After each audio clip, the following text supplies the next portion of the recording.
Hello everybody, I am NicoD. So everybody knows that I use a lot of ARM SBCs. For my daily desktop tasks I use an RK3399, so the Station P1, and also the Pinebook Pro as second desktop and the Odroid N2 Plus.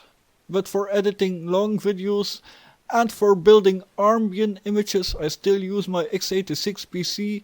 It is a very old PC, so it is an Intel i5 2500K. So 10 years ago that was among the best of the best. It has 4 cores and it can be overclocked. I can overclock it to 4.4 GHz, but not more because I don't have a good cooler.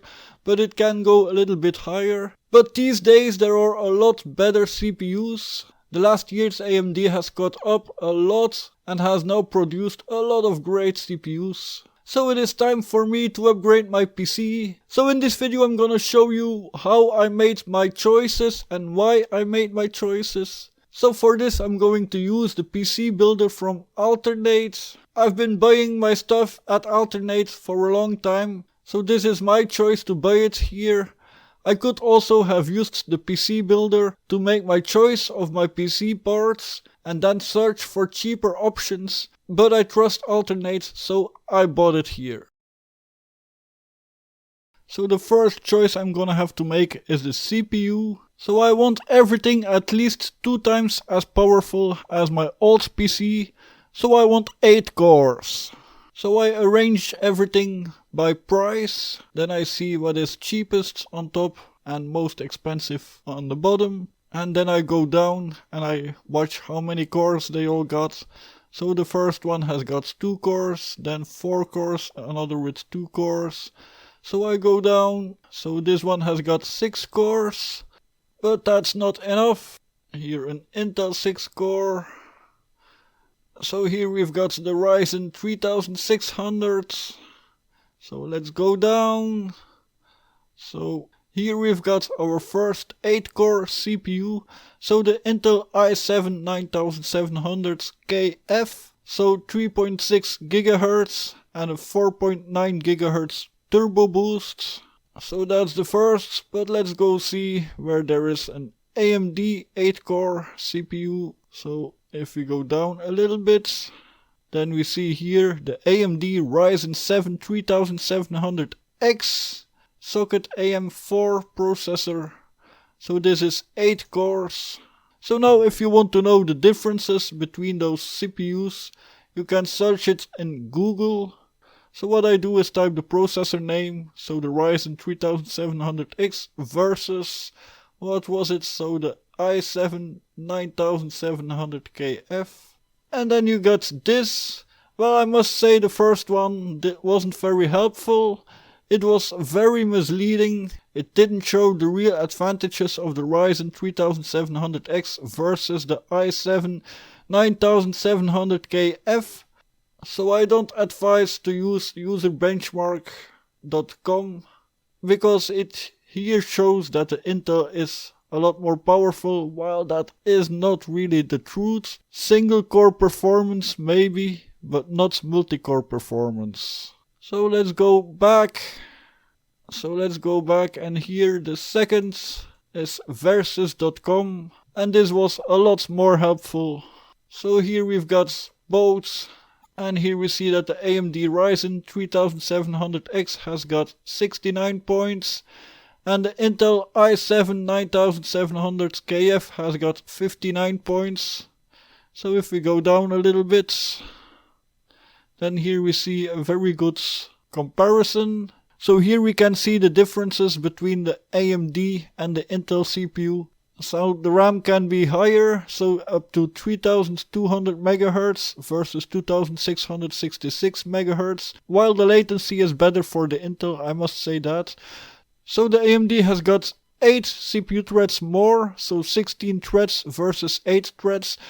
So a thread is an access to a core. So if you have got 2 threads for 1 core, then the core can do more work versus when you only have got 1 thread. It is about 25% more, so if you have got 8 threads more, then that makes a lot of difference. A very good thing too is the L2 cache is 4 MB versus 2 MB for the Intel.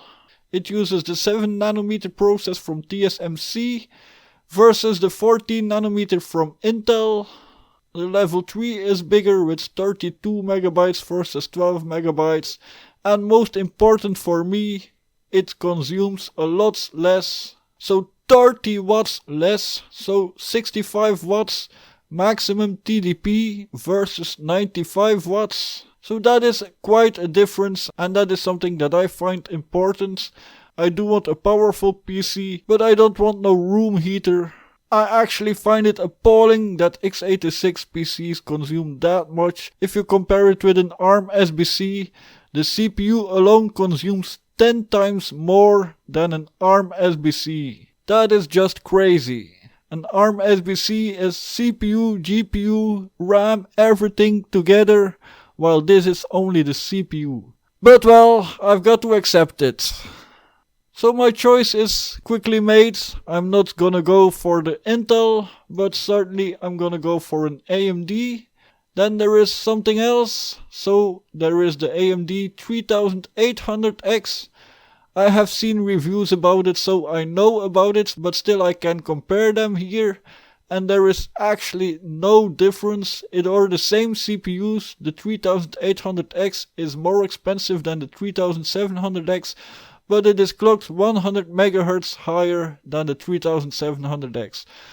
But the 3700X can be overclocked, so again it makes no difference. If I overclock it, then it is the same as the 3800X, so I'm not gonna pay more for the 3800X, I'm gonna buy the 3700X.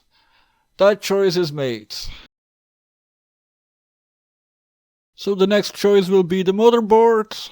So the easy thing with PC Builder is that it only shows the motherboards that are compatible with this CPU. So for that these PC builders are very handy. So again I'm gonna set the price from low to high, and let's see what's here. So what I want is 2 M.2 slots, and there aren't that many boards that have 2 M.2 slots that are very cheap. The Gigabyte B450 Gaming X, but I'm not gonna buy this one. Here is the Aorus B450. So what I'm gonna choose is the Aorus B550M Elite. This is the most recent, so this is more recent than the 450. So in the future, if I want to upgrade my CPU, I can still upgrade it. So let's see here. So it has got 2 full PCI Express slots 16X. It is a micro ATX. So it has got 4 RAM slots, but there are only 2 channels. So I only need 2 sticks, so later I can also upgrade that. So it has got USB-C 3.2 10 gigabits per second and USB-A 3.2 10 gigabits per second. And then it has got 4 USB-A 3.2 but 5 gigabits per second. So that's also an upgrade with my old PC. It only has got USB 3.1 or 3.0 as it used to be called. And there are 4 USB 2.0 ports, so that's more than enough. There are 4 SATA ports. I would have loved a bit more SATA ports, but well, I am gonna use M.2, so this has got 2 M.2 slots. I have got a lot of NVMEs, so this will fit in there. So it isn't that expensive, it's about 70 euros. If I would have chosen the Intel i7, then the motherboard would have been a lot more expensive. At least 40 euros more expensive. So combined it would have been more expensive even when the CPU was cheaper. So the next thing to choose is my memory. The cooler, there is a standard cooler with it. I'm gonna buy a better cooler later on. But to start, I'm gonna start with the standard cooler. So the memory, I already read that it can go up to 3200 megahertz. So again, I'm gonna set it by price. And then I'm gonna filter by capacity, 16 gigabytes, because that's what I want. I now have got 8 gigabytes, so I want 16 gigabytes. So I could go for the cheaper ones, 2666, but the CPU can do more, so it can do 3200. So let's go down a bit.